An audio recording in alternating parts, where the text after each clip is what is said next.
The fall of financial stability. John's overnight bankruptcy. The man who went bankrupt overnight. John had spent years building what he thought was a solid financial future.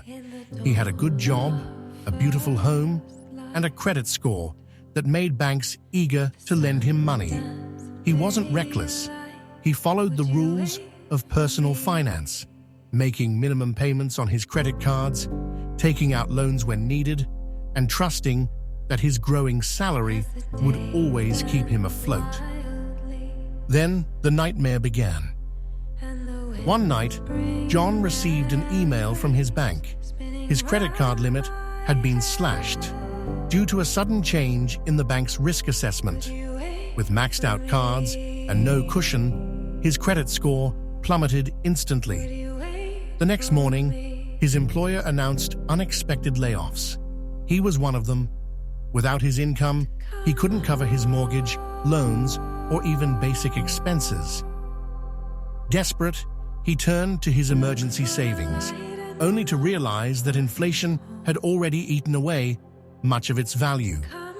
Meanwhile, his adjustable-rate mortgage skyrocketed due to rising interest rates, making his monthly payment unaffordable.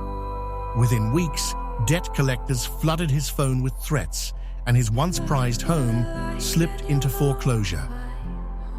John went from being financially stable to completely broke in just 30 days. His story is a brutal reminder. The financial system is not designed to protect you. One bad turn, and it can all come crashing down. But take heart. Knowledge is power.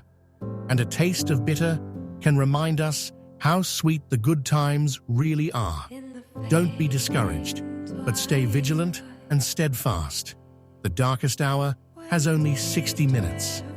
If this resonates with you, give it a like, and we will see you in the next one. Would you wait?